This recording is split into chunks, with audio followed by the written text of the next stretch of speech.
President Petro, I want to talk to you about migration, which directly links to climate. You've talked about that, to climate violence, conflict. You've called it the exodus of humanity. Tens of thousands of asylum seekers make their way through the deadly Darien Gap, the Darien jungle between the border of Colombia and Panama. What should be done to ensure the safety of asylum seekers? And especially when they get to the United States, your views on the U.S. seeking to persuade other countries, like your own, Colombia, like Mexico, Guatemala, to enforce U.S. border policies and prevent asylum seekers from going north. Sí, hace 3 años no pasaba nadie por el tapón del Darién. 3 years ago, nobody was going through the Darien Gap. This year, it might end up being as many as 500,000. And given the flow, which is 3,000 persons a day, next year could be a total of 1 million people going through the Darien Gap. After going through the Darien Gap, the figure is doubled. It's going through Central America and Mexico. And then about 2 million people reach the United States each year trying to get in. It's an exodus. It's an exodus that Colombia was not familiar with before. And it goes through the most inhospitable jungle worldwide. Not even the old guerrilla forces in Colombia had used that region as part of their geography, because it is just so inhospitable. Recall the difficulties that engineering faced when it came to building the Panama Canal. So many workers who died at that time. Well, here it's even worse, because this is a jungle which is very biodiverse, but at the same time it's very inhospitable for human beings. And so no one would go through there. And now we're approaching 1 million people, most of them children, older people, women. And as Pope Francis said, and quite rightly so, at a conference when I was mayor of Bogota a few years ago, he taught me, because I had not seen that concept. He tied the concept of exodus to the concept of new forms of slavery. Well, in effect, I am seeing this with my very own eyes. That human exodus that began moving from Venezuela to Colombia expanded throughout South America, and now much more with other countries. They're going across the Darien Gap. That exodus is a victim of a series of forms of new slavery, mafias, armed organizations that are taking women to prostitution in the United States. They're using child labor to transport drugs. They are raping women along the way. The children die of dehydration. That is to say, there's a human catastrophe, which happens. Why? Well, and this is where we have the discussion with the United States. 62%, according to Panamanian figures, and we find that 75% of the population that has been crossing through the Darien Gap is Venezuelan. That is the population which, after the blockade and before COVID, were already going en masse into Colombia, and from Colombia dispersed throughout South America.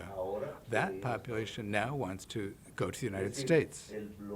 That is to say, the blockade against Venezuela has had a boomerang-type response, now hitting the very United States, which are the ones who decided to impose the blockade.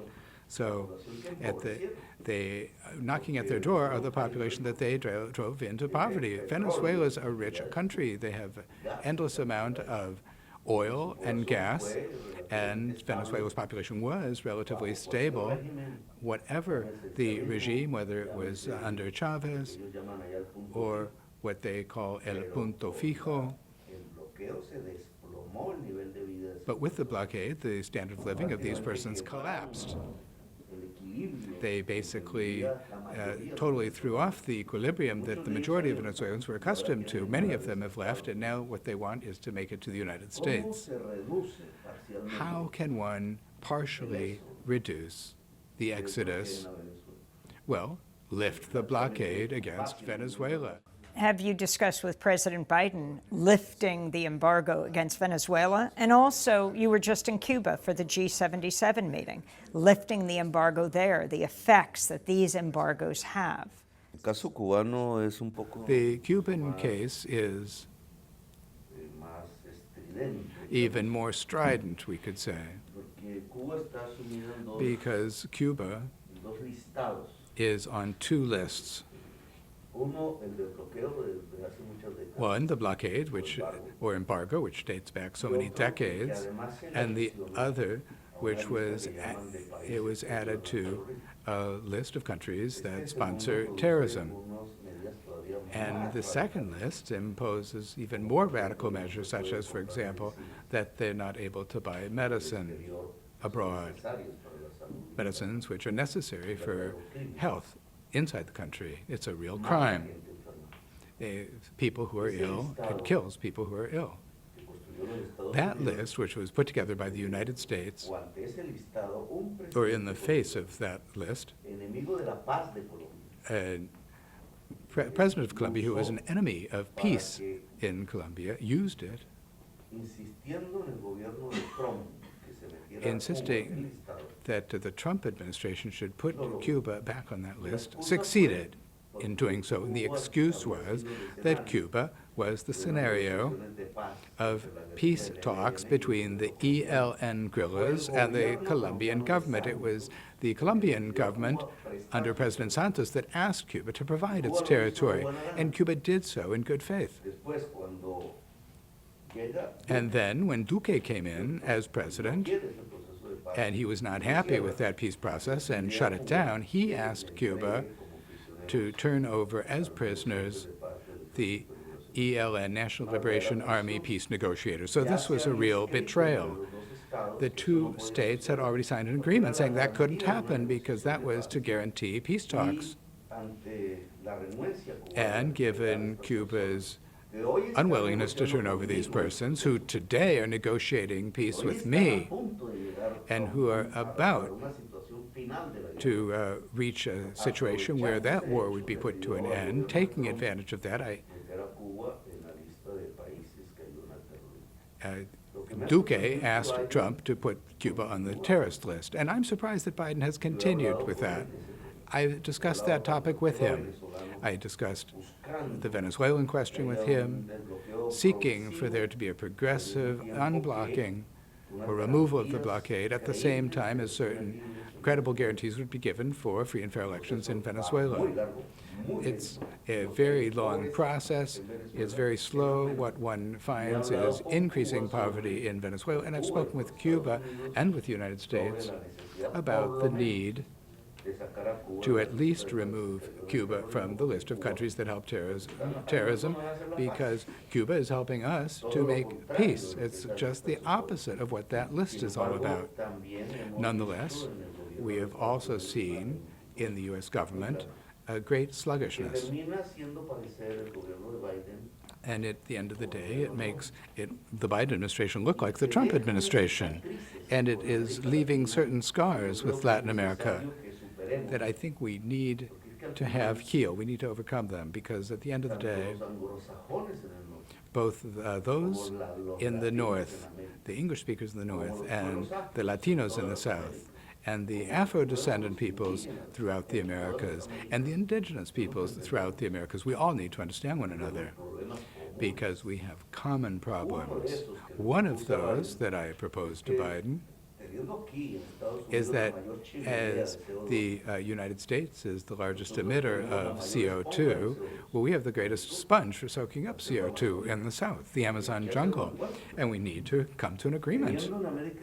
Having in South America a great potential for generating clean energy, great potential, And we cannot capture it all because of the lack of funds. And as the United States has a great need, which is also a need of all of humankind to transition to a clean energy matrix, how can we come together? All we need are electrical cable and investment in South America. The money is here, $600 billion for that objective, but in the United States it's much more expensive because it doesn't have the same potential as what we have in South America, which is where the sun is, where the wind is, where the waters are. The waters that come down from the Andes. That complementarity, which would be useful for the United States, which would be useful for South America, because those investments would generate economic prosperity and which would be useful for all of humanity, isn't happening. And all we need is to sit down, engage in dialogue, and take action. The scars of history, the invasions from before, the old imperialism, the old domination, continue to weigh against humanity. That is why a government such as the Biden administration should take the step. Close the heals, let the scars heal. They're not going to go away, but let them heal. End blockades and open up a plural dialogue, which I think would benefit all of us, both in North America and in South America. Colombian President Gustavo Petro